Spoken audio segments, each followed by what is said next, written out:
This is Two WIT, a podcast for women in tech doing life.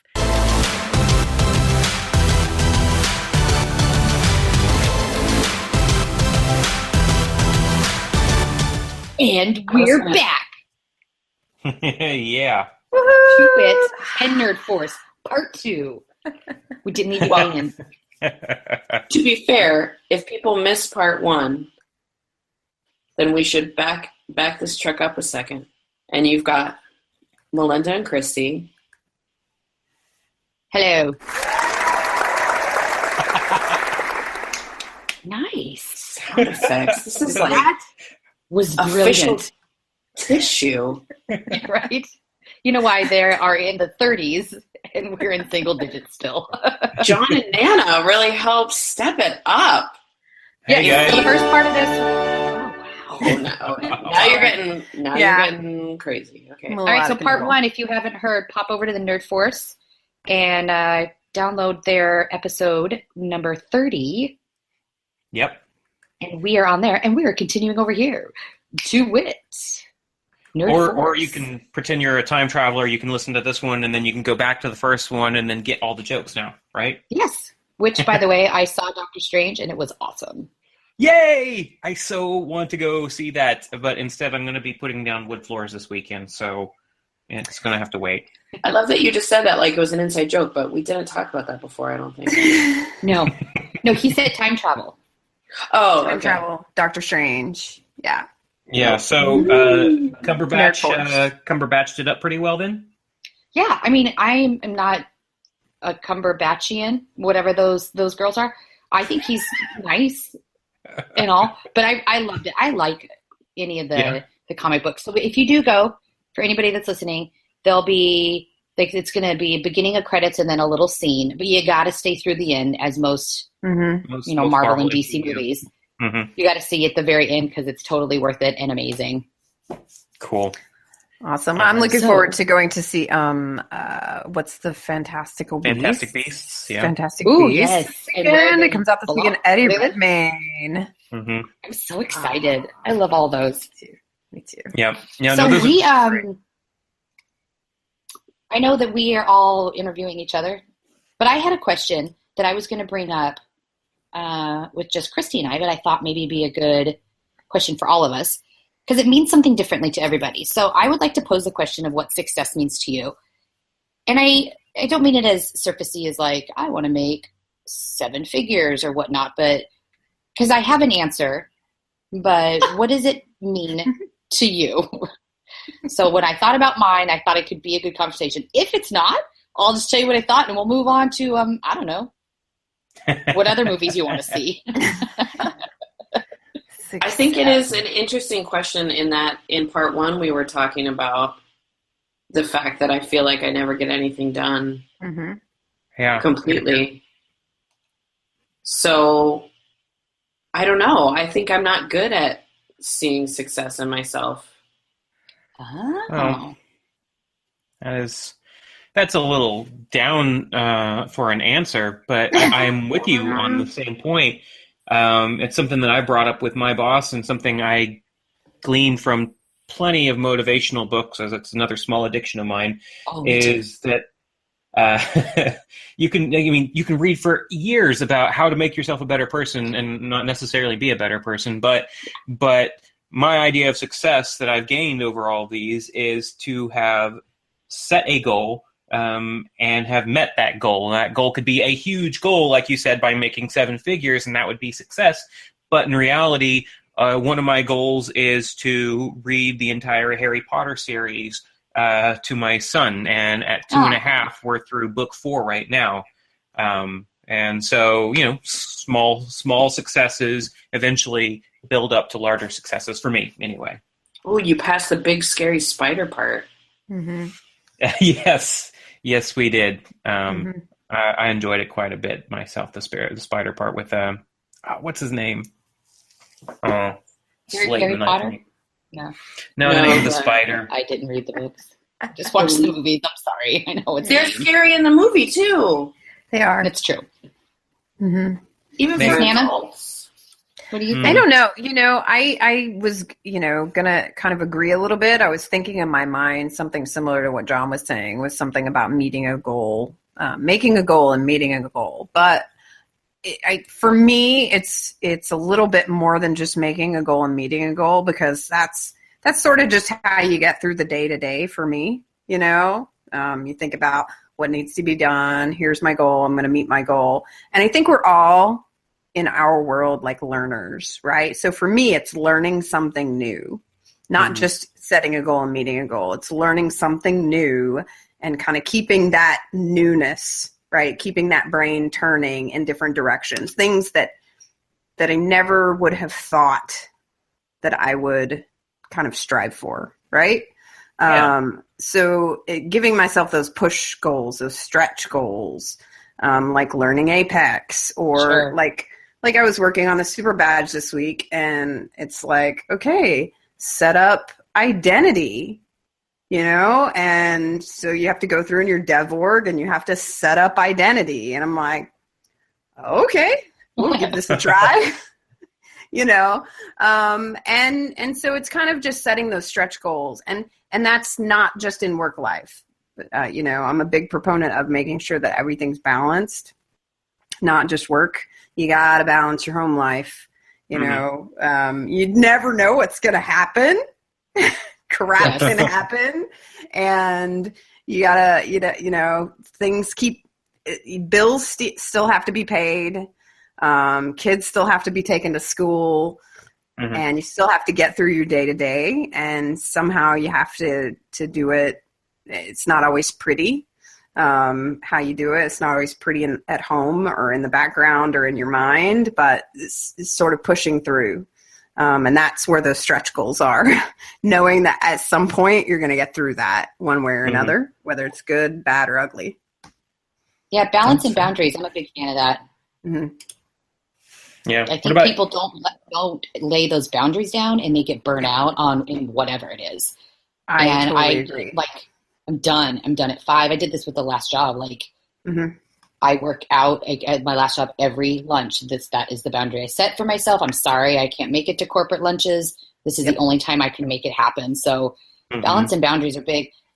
For me, success, it's I think because we've all had times where we struggle financially. Mine is filling the gas tank, no big deal. Instead of being like, oh, I got to set aside $20, I just fill the gas tank. And if I can go to the grocery store and not have to use my calculator, which I still do because I don't like to be shocked at the checkout stand. Like if I think it's going to be 200 and it's 4, and I'm like, what? And then they look at me like I'm bananas. But those little things are just like the little successes. And if I don't dread work Sunday evening, because I've had, I think we've all went through those times where you get the Sunday blues. Like Sunday's amazing. It's Sunday fun day. Then the sun starts to go down and you just don't want to do it. At 4:30. Yeah. Well, yeah. And it's dark at 4:45. But I don't get that. And I haven't had that since Salesforce became a part of my life, which I'm very happy about. I don't dread work. And those are just like little successes, like not having the Sunday blues, filling my gas tank. Like I'm like, woohoo, win. Yep. Oh man. Yeah, no, I think it's totally easy to agree see with you who's the optimist on the Two WIT podcast. Totally can see who the optimist is. I've just gotten a lot more flexibility in my life though too. Even the last position I had, I really loved the company. I spent 20 plus hours in the car a week. So being able to work from home now, I'm like, it's almost been like a vacation, or like, like it's so amazing. It does come with some of the struggles we talked about. I don't have people to bounce ideas off. I do have the community and Twitter for that, which is nice. And sometimes I can't get a temperature from my colleagues. Like, am I doing all right? And I guess I just need to ask for more feedback. But I mean, I told Christy this. I'm just not the person that's going to tell you, I don't really care. I'm going to do my own thing. I care. I care what you think. I want to make people proud. I want to make sure I'm doing a good job. So that's a little hard. So I'm just going to have to ask for more feedback. But yeah, being able to work from home now and do what I love, I'm just like, this is amazing. I get to take my kiddo to school every day instead of like hiring a sitter. It's there's no more driving. Oh God, driving in Southern Well, you said California. Oh my goodness, 20 hours a week. How many miles did you actually drive to do 20 hours a week in the car? it was 32 one way, and it would take about an hour and 15. Ugh. Oh, wow. I do miss my podcast though. Like I would get through 2 or 3 a day, depending, because I sometimes would listen to them faster because I'd shove them in my brain. Sure. So now I'm happy to get 1 or 2 in a week, which is different than 1 or 2 a day. So that's severely limited my podcast listening. You're a little bit behind on your feed right now? I am. I'm behind, but I wouldn't trade that for the road. I'm like, I'll listen on a Saturday morning. I'm not getting in that car. Yeah. No, I get that. And now I feel bad about complaining of my 20-minute drive to work every day. It's all relative. It's a lot to you. Once 20 minutes was a lot to me. But is it 20 minutes there and then 20 minutes home? Yeah. And 20 it adds miles up. too. So it does.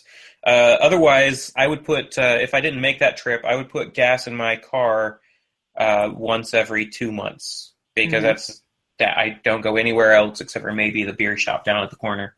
And usually I'll walk if it's a nice day. I think it's complaint.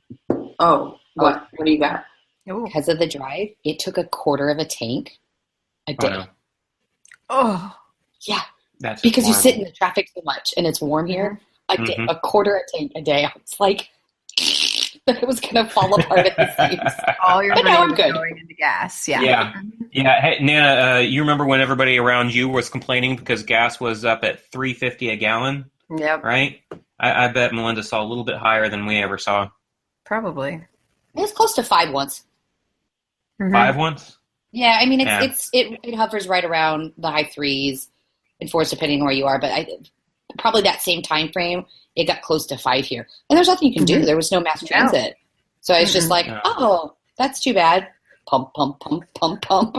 Yeah. I think it's interesting how you kind of find the job that fits where you need to be. Or maybe, I don't know, like if it's like chicken or the egg, I guess. But, I moved down to Charlotte and quit my job to move down here with my now husband and found a job that I was able to get certified and did that remotely until they were kind of like, we want to bring this back in-house. And I was like, I don't want to live in New Hampshire. So then I kind of floundered for a bit. I found a job at a company that ended up getting acquired by a company that had a Salesforce product, and I got to try consulting for a while. And then I kind of realized working from home isn't my jam. And so then I found a company that I could own an org and take my dog to work. And nice. Then I, started doing Southeast Dreamin', which is kind of... That's got to be a job unto itself. That, yeah. Well, and, it's hospitality plus Salesforce, which is like the two halves of my world colliding.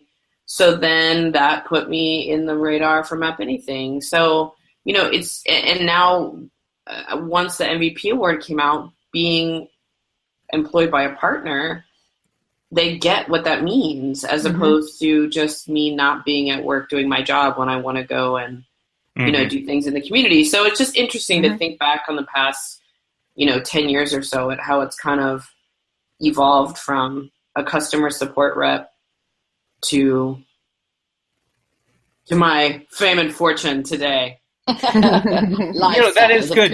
I love it. That is good that you went through that path. I think there's a number of people in the world who aren't as lucky as the four of us to have a job like this. But I think the difference here is, and Nanny hit on this earlier, that we all want to learn more. We're interested in knowing more and never stop learning. So that's got to be a common trait of most of those awesome admin that we saw out there at Dreamforce and we see in the community, because I lost my point, but I know it was in there somewhere. Well, and I think that's why things like Trailhead are so successful for us, and why the community is so vibrant for us, and Twitter is is just on point. I mean, because we're all the type of people that we want to learn more, right? We want to do better. We want to be better. We want to, figure things out and reach out to people, and the community feeds us, right? It feeds exactly what we're needing. And so, that's, to me, I definitely see that as a common theme amongst all of us. And when you are working with an admin who isn't really interested in learning, it kind of comes across weird. It's weird. Well, maybe that's not fair. It seems odd to us because with Trailhead and on how excited we all are to learn new stuff, and we're like, "Ooh, new releases!" When someone doesn't want to, and they're like, they just must not be on the right seat on the bus. They just it's not the right place for them, right? No, I totally agree, and I think Christy was talking about kind of finding your path, right? Things happen for a reason. And sometimes it pushes us on a path, and sometimes we have to make that path ourselves. You know, Melinda, you've made a decision. You took a job that's you're so much better for where you're at right now, even though you loved your other job. I did. Sometimes it was a great team. It was a great job. Yeah, sometimes you have to make sacrifices, and those sacrifices are hard to make. And they're much easier to make when you've got a big community supporting you, right? Oh, yeah. 100%. And cheering you on and going to help you anytime you need help and raise your hand. I wouldn't have taken this job because I felt way out of my league anyways. If I didn't have the community and via the actual community, the success community and Twitter, there's no way. But I was like, okay, do what scares you. And you have all these people that are also oddly and coolly enough invested in my success as well. I wouldn't have truly, if there wasn't a community, I would have just said, no, I'm not ready. I would have come back in like a few years or whatnot. Yep. You do read a lot of motivational books or listen to a lot of them. I love it so much. That's one of the mantras I try to go by because I remember somebody saying, do something because it scares you. I don't remember who said that. And I'm not quite sure it wasn't William Shatner on Twitter at one point. But well, it's also a verse in that song, Baz Luhrmann, that everybody's free to wear sunscreen, where he just rattles off the amazing things. It says, do something every day that scares you. You'll miss them when they're gone. Yeah, absolutely. We're kind of swirling around this idea that I've had in my head lately, and now I've got a consultant on the line to talk to about it. But is this a common practice for you guys when you're doing an implementation of an org to find somebody who has the makeup of being an awesome admin and encouraging them to take on that role, that mantle, and then to take the reins from an implementation partner after you're up and running?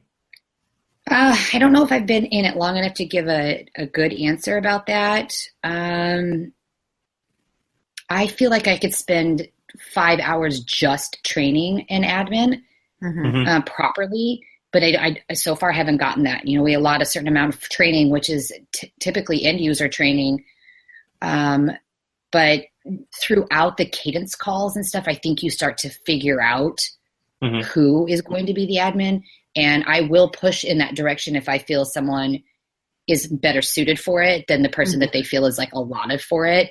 Yeah. And because I do want them to succeed, that I have been pushy. I don't know what the right word to use here is about it, because like I one person that it was like, oh, maybe I will. I'm like, you travel all the time.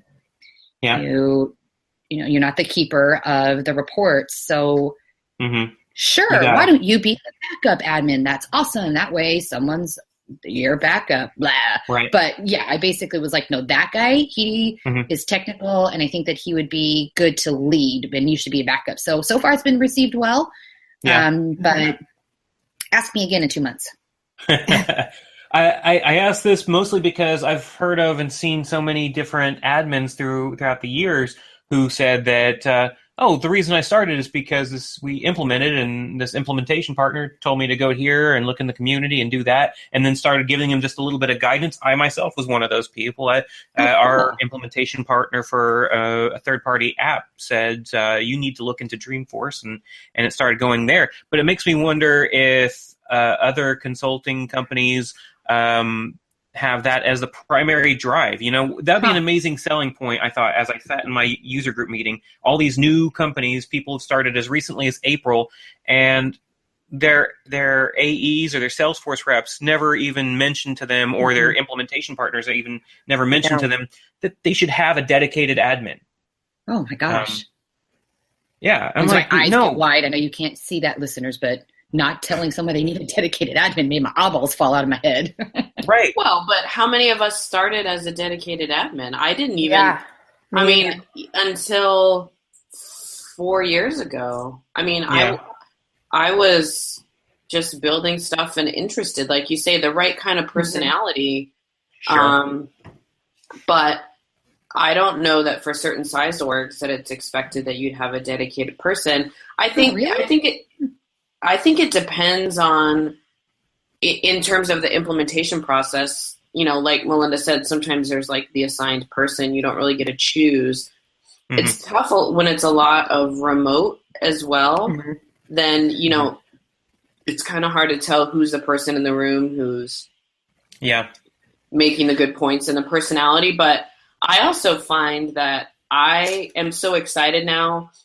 I'm so used to people not knowing what Salesforce is and me having to try to explain what I do, that then when I find people who do know what Salesforce is, I feel like I assume that they love it as much as I do. And I'm like, oh my God, do you this, do you this, do you this, do you this? And I have to like back myself up off it a little bit to realize that like some people just use Salesforce for work and don't care about it as much as I do. How is that possible?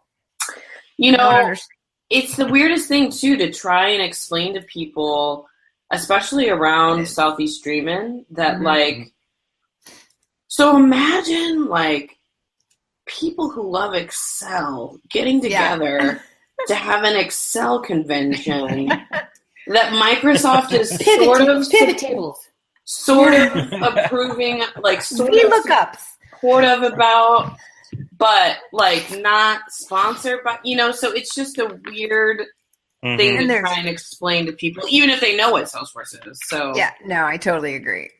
People are looking at us like, y'all are a bunch of crazy people. Sure. but we're all at least crazy together. It's true. Yeah. I mean, we're adults that are collecting stickers and buttons and stuffed animals. And T-shirts and clothing, like college kids. Yeah. Mm-hmm. Like if you sign up for that credit card, you're going to get a free T-shirt, right? Now it's if you do a Trailhead badge, you're going to get or if you give us your name to put us on your marketing list. Yeah. You mentioned swag and we all lose our minds. I was like, lightning challenge. You know what? I really need to just focus on my work. And then it was like, you earn swag. And I was like, where do I sign up? Yeah, lightning challenge. I'm doing it. I'll just refresh. Write that in my schedule.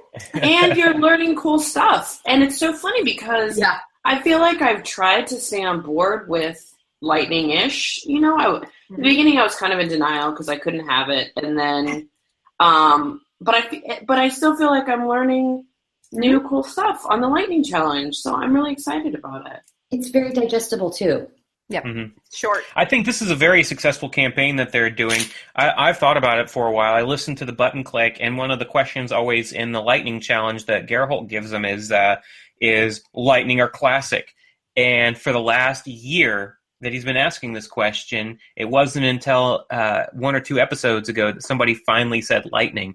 And I bet somebody's bell was ringing in Salesforce Tower over there somewhere. They're like, somebody said lightning, let's go for it.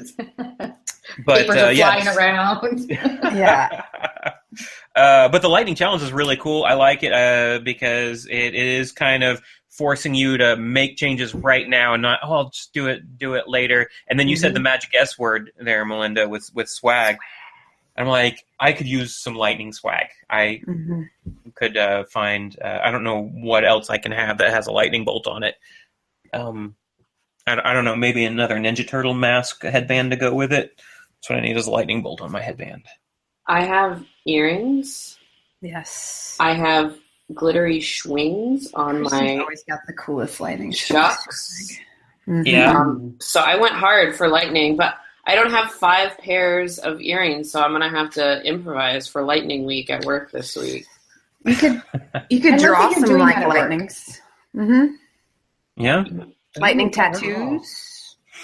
Yep. I put my swings on I got from Misty at Dreamforce on my boots, and they live there now. They do not move. Well, they belong there, obviously. Mhm. Obviously, I mean, why else would I be wearing these boots, right? I love the swings. I love the community. I love Dreamforce. I love all the things so much. Mhm. So I agree. The community, we were talking about it and how we've talked probably ad nauseum on our whole 5 episodes about the community and love and how crazy it is that people want to see you succeed. So on kind of the flip side of that, and I talked about it earlier with asking bosses for more feedback, is being authentic, I guess, or being brave to say something. Meaning, there have been a couple instances with, I don't want to say instances, it makes it sound bad, 2 things within the community that, with people that I thought, you're being stupid. Like, so I don't say anything.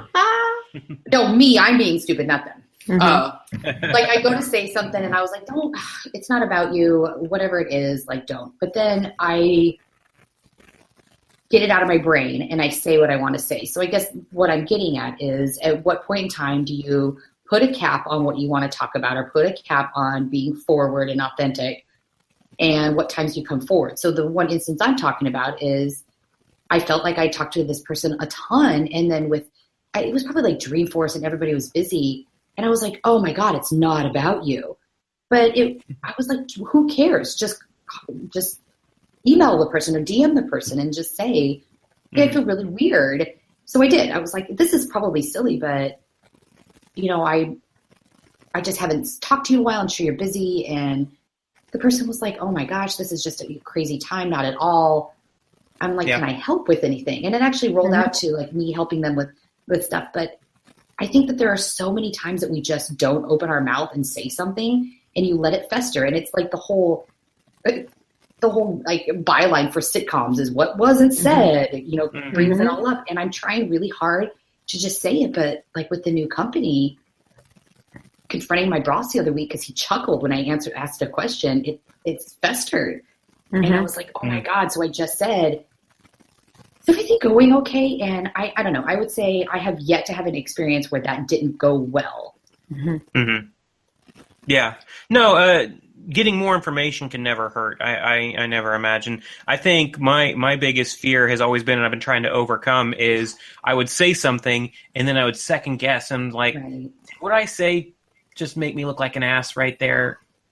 Oh no. And then I would think about it and mull it over. And before I knew it, it was 40 minutes and I had done nothing but think about that and watch bad YouTube videos. And it was a wasted afternoon at work. Instead of just addressing it. Yeah, exactly. That's what I just needed to do, and that's what I've been trying harder to do, is just standing up and saying things about what I should.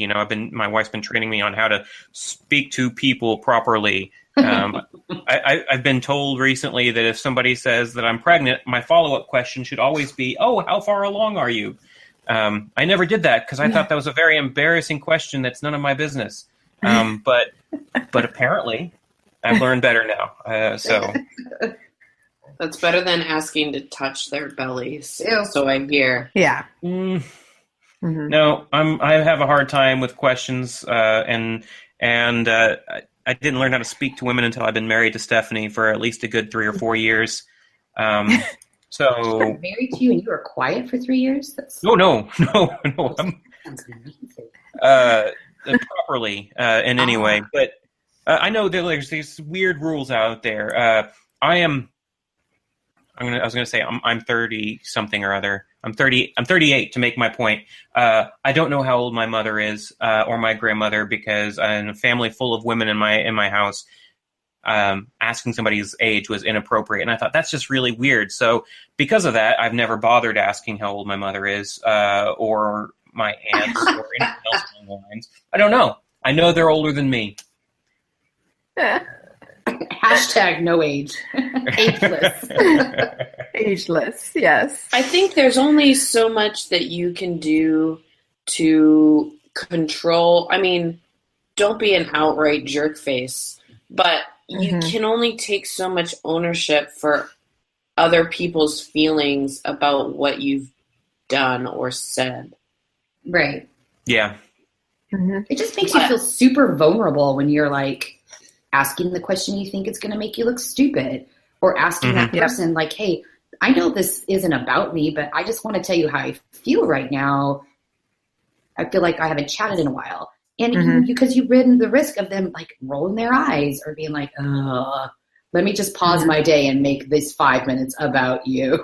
It's hard. It makes you vulnerable, but You do that to anyone else? If I reached out to you and like, where does that come from that you assume that people do that? I don't know. I've had wacky friendships in the past that weren't reciprocal in a proper way. Weren't healthy? Yeah. I unfortunately attracted females in my life back in the day that like to see me fail. I wouldn't see it till much later. So I think that is where you get a little like nervous, like, hey, you really love me. And then you're like, oh, wait, I want to say this dumb thing. And then you throttle back. And I don't have that anymore, which is really awesome. I have great people in the community and great friends. But you're right, Chrissy, if you called me and were like, I'm feeling super weird about, like, we haven't talked in a while, I would pause everything and, be like, oh my gosh, tell me how you're feeling. Yeah. Yeah. Yeah. Well, see, I totally get that. And see, mine is from a different direction. I worked for a company for like 8 years where women were supposed to speak when spoken to.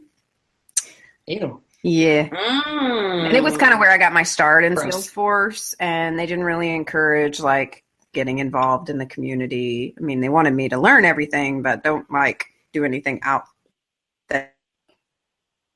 It's a shame. Like success websites and things like that. You should be working in our work. It was, it was very oppressive. And I think even when I left there, I still, even now, have sort of a post-traumatic stress disorder a bit about work things, because it was very like, if you're not there by 8, you're going to get in trouble.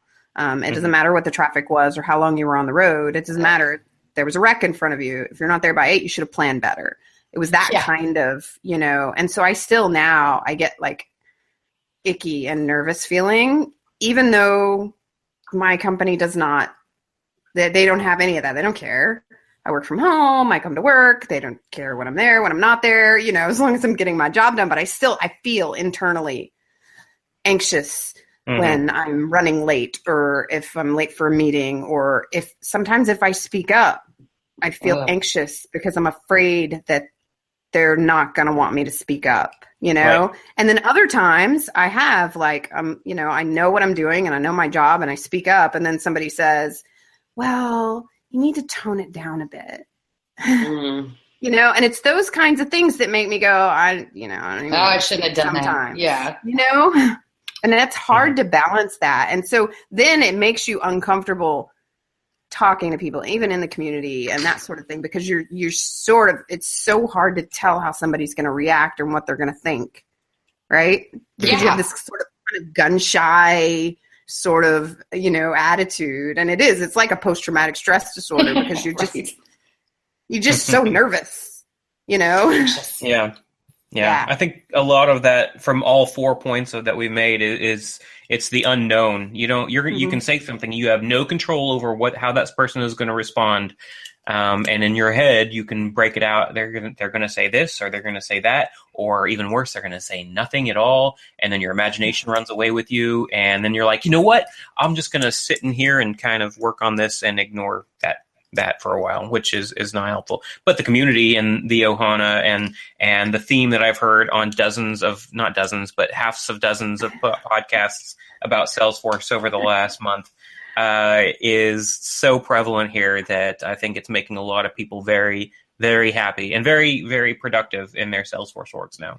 Yeah, and I like your idea, Melinda, of just, sort of stripping away that internal feeling. My feelings are my feelings, and I shouldn't. Again, you kind of said I don't want to make it about me, but again, me not saying something is making it about me, right? Yeah, because then you don't even know what it becomes in your head, what it festers into. Right, and you spin these tales, right, inside yourself, and you don't give anybody else the benefit of the doubt.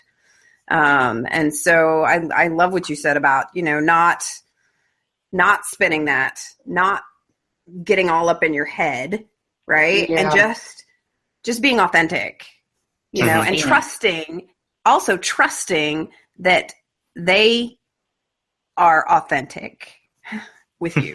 Being vulnerable. Mm-hmm. Well, or I think just number one, being aware. It sounds like, the next time that, hopefully that you feel that way, Nana, that you remember that, is this just, my past catching up with me or a preconceived notion? But I do also think that it's, some people are jerks and that's a fact of life, but trying to assume the best. I think I catch myself more with my spouse than at work with that. But at work too, just assume that someone's not trying to be an asshole. Yep. And you're probably right. Mm-hmm. And what's the harm if I'm wrong and I'm nice to them anyway? Yep. Yeah. In this political landscape, those are some really good statements. Yeah. I think it was one of the Brene Brown books that I read, but I think it was her or her husband had said that. Today, I'm just going to assume that everyone is doing their best, doing their damn best. Because it's probably true.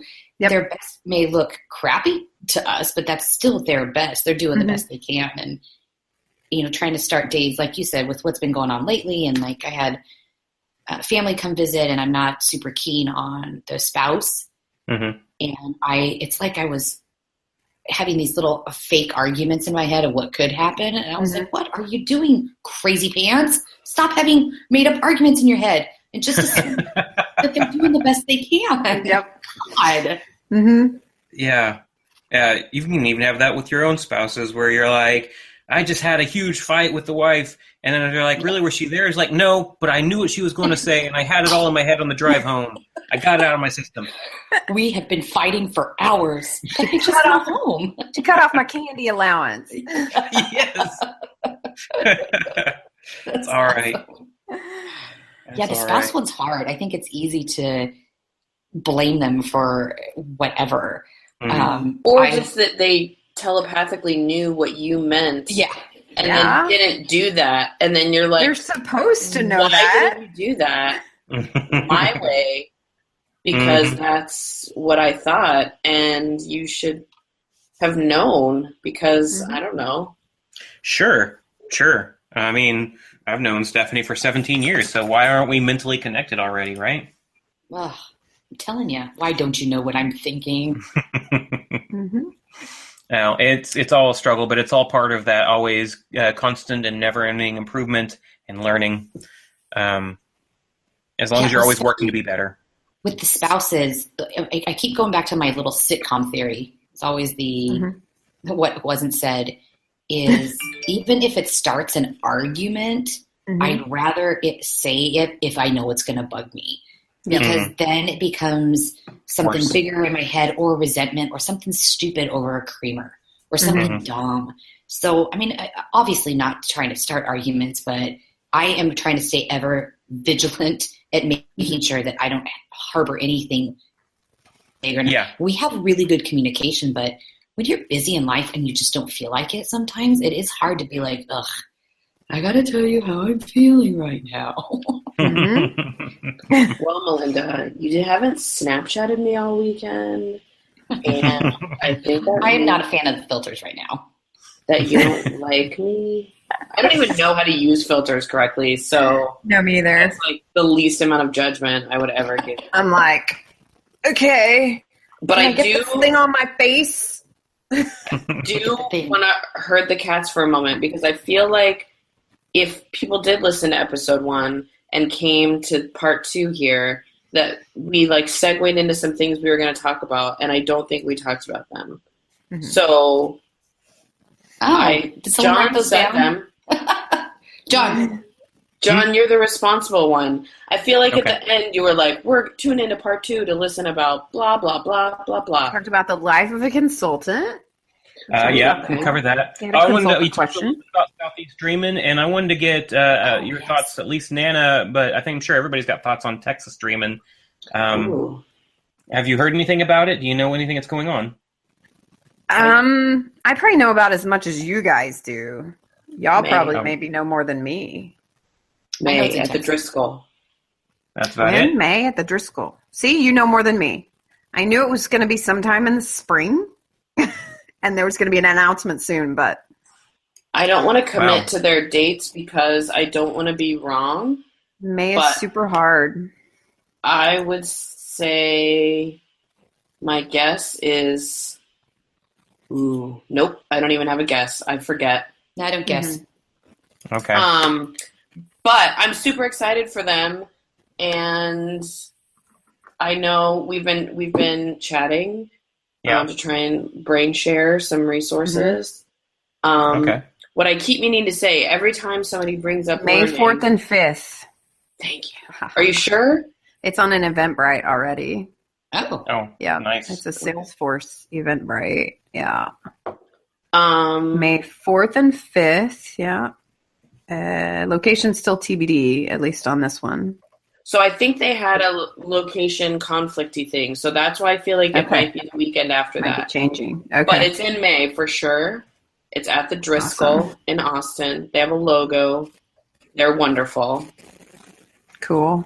I hope to invite myself. I'm also trying to invite myself to Uruguay for Punta Trimen. So if you're my boss and you're listening, I would like to go to that. Super And awesome. you already know that. And every time people bring up learning, this is actually the main reason I wanted to herd the cats, because I have an unsubstantiated rumor that Chris Duarte has Atlanta for Southeast Dreamin' on her agenda for 2017. Awesome. And Yay. she is very selective about her travel. She is. So we're super excited that she's coming East Coast for us that's March amazing. March Mhm. 30th and 31st at the JW Buckhead Ooh. in Atlanta. So we're across the mall parking lot from where we were last year, but we're actually like connected to the fancy mall. And one more That's time for the dates. Awesome. March 30th and 31st. Okay. And maybe With some an April activity foolery. maybe an activity on April 1st for reals, not for April Fools. Maybe some Atlanta adventuring if people stick around till Saturday. So Well, I really like all of these events, and I can't get much more in the center of the country, unless, I don't know, I guess Jeremiah is more in the center of the country than I am, but still, it's just a short 3.5 hour drive for me to get down to where you are, Nana, which I can do Texas Stream, and I can drive down there, but getting out to the southeast would be difficult, but I really want to go to as many as possible. So I don't know. I want to be able to see more events. I can't have just Dreamforce once a year anymore. I'm sorry, did you say you want more events? Yeah, well, I in think August is the Witness Success event. Mm-hmm. Oh my ooh, Witness tell me success. more. Yes, What's it this is one? the Women in Tech, Salesforce Women in Tech event for women and allies of women in tech. And it's going to be right outside of Chicago. And Okay. it's going to be right at the end of Midwest Dreamin', at least this one. We put a Okay. survey out there, and people wanted to travel once because we're going to do it over the weekend in kind of a spa-like resort type atmosphere, a little more Okay. relaxed. And we are signing a contract on a space and are getting logo and everything squared away. So ask and you shall receive, sir. Awesome. I love that plan. Mhm. I've been trying to get my daughter into more and more of this coding stuff, and I showed her the Two WIT podcast and said, add that to your feed. But a chance to go to Chicago and do its Witness Success, you say? Yes. Witness Success, and maybe even Midwest Dreamin', and then spend a little bit of extra time in Chicago showing off the Cubs and Wrigley Field to my kids a little bit. Might be cool. a justified trip in my eyes. Mm-hmm. Good plan. You know, do any of you go to any conferences that are not Salesforce specifically related? Not anymore. No, I mean, go to some app conferences, but those are Salesforce related, right? I feel like I want to maybe in 2017 try like like Grace Hopper or like something that's like I went this year to TEDx, a local TED Talk in Charlotte. Yeah. And I was fortunate that I was with someone else who knows some other people in the local tech community to kind of be my Sherpa and introduce me to some people, which was great. But it was a good, refreshing change. Mm-hmm. And it was weird. This is going to sound so conceited, but it was weird to walk around and not know anybody. Mm-hmm. And like nobody randomly recognized me, and I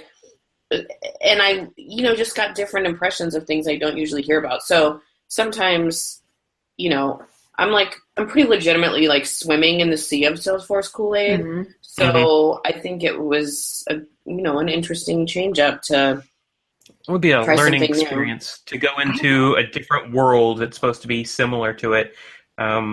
I want to try to push my company goes to the WEFTech conference amongst a number of them. WEFTech is water quality. And from my understanding, like we are the Aptus of that event. We see World Waterworks all over the place. And we always have the biggest, greatest party at the top of the hotel, wherever it happens to be at. And then they never asked me to come along. So that would be really fun to go and try to understand the experience of what it's like from the other side. And also, I would be curious to know if there is as much joy and as excitement as I've always found at Dreamforce. Because is this a unique thing, or is this a common conference emotion that a lot of people get across? Well, we talked about this a couple episodes ago. That I don't know if I've ever been a part of a community like this ever. Mm-mm. Yeah. But there's going to be some people who are excited to talk about water. Yeah. And I say that because I have a friend that is. So they may not collect stuffed animals the same way that I do, but that's right. But there's going to be some passion there. So, I worked a trade show circuit for a handful of jobs, but I haven't been to a conference. Because with the trade shows I did, it was more like the booths. I was on the floor, either log home and timber frame shows, or I was always so hungover because it was in my 20s. So it was like literally anytime I've ever been, any of my booth memories, the first thing I think is, my God, I didn't feel good that day. Yeah. I didn't feel good that day either. But yeah, I've never done or been to a conference that that was in Salesforce. I wasn't working, but I would love to go to a TEDx. Tell me more about that, Christy. It worked out to be great. I met a connection through a connection, and I had lunch with someone who's working on an awesome site, and she mentioned it. And so I asked my boss, and actually there were some other people from my company that were going. So it was a one-day event and just a bunch of different speakers. They only speak for like 5-10 minutes. Mm-hmm. And it was really interesting, from people passionate about education. There was a really interesting thing about how ideas are represented by a light bulb. But even the light bulb wasn't an idea moment that happened in a moment. It was an evolution. And she talked about really that an idea is like a kaleidoscope, and just shifting your perspective of the ideas that you already have. And there was somebody talking about, super passionate about STEAM education for kids. And, all the way to the guy who started the 100 Words video film, blah, blah, blah. I can't think. But it was really interesting variety. And so it was interesting to to hear about, the different ways that people approach things. And again, not being in the Salesforce Kool-Aid entirely. So, yeah. Yeah. I mean, that's kind of what it's all about. That's why Nan and I have been able to do this for 30 episodes and and talk for a year and a half about the same thing because we love it so much. It's a really exciting thing. So yeah, and I like the idea of going to stuff that isn't Salesforce related, because again, you're still learning, and Mhm. and like you said, you can. Just because it's not Salesforce related doesn't mean you can't learn and apply it back to what you're doing. I'm super into like motivational, stuff. So I've been looking for some more motivational type conferences that I might be able to go to, so I can, sort of use that, I would love launch from there. TEDx. All of the ones I've ever seen, and I know that I get starstruck fairly easy and I'm impressionable, but I'm always like, I watch them and I'm like, yes, this is the most amazing thing I have ever seen. Mm-hmm. I love the TEDx's so much. It is it's a big day because, you feel that times 10 Oh, yeah. times with all the speakers, but it was good. Mm-hmm.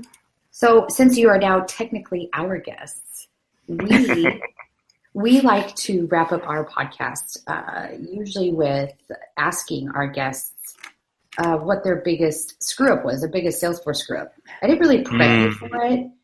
So if you don't have something off the top of your head, I'm just going to need you to lie because we're not going to win it. Okay. I got one. There's a ton of big old Salesforce screw-ups.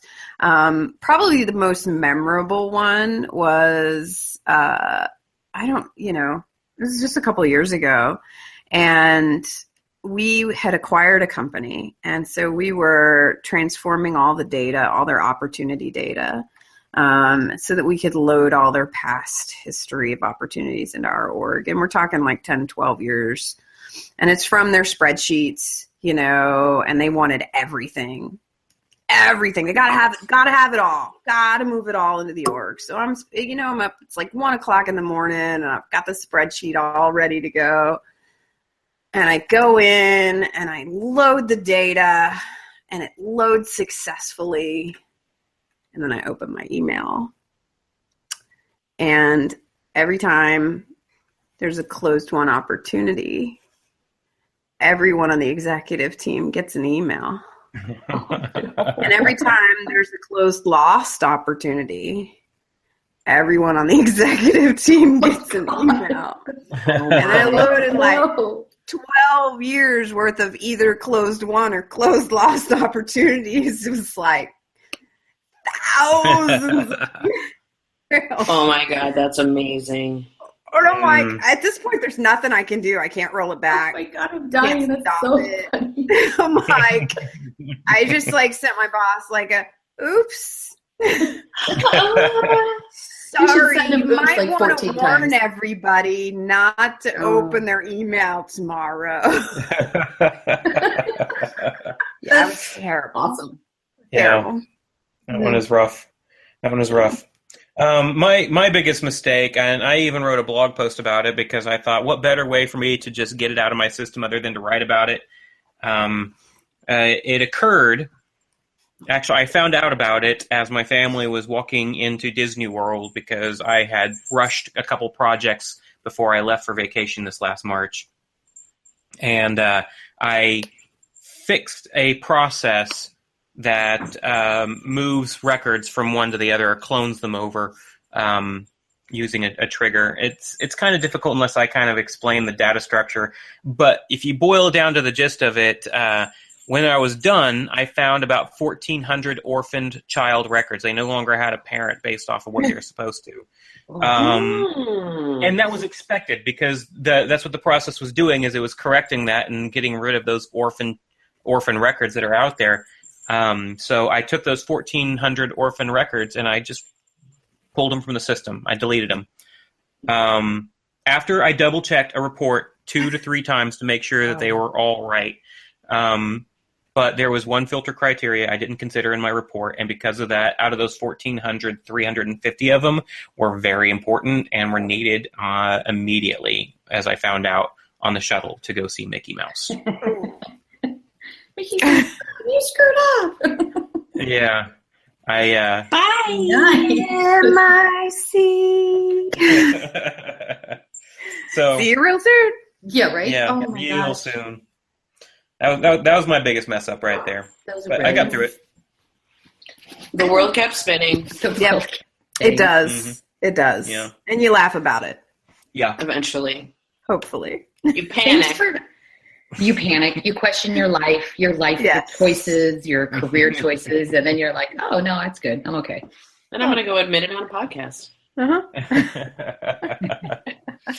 I love doing the Fantastic. crossover episode. This was really cool. I've had a great time. I haven't even realized that it's only been 2 hours now that we've been doing this, right? I know. We could Wow. talk forever. No, Except okay, so- I'm out of beer, I Yeah. know. and I know. my dog keeps headbutting the door. Yeah. Oh, poor dog. Yeah. It's like, gotta go out. Yeah. Well, thanks for having us, and we're happy to have had you. Thanks for having us. Yeah, this So was excited. awesome. And I know. Christy, You know, we recommend that you stay witty.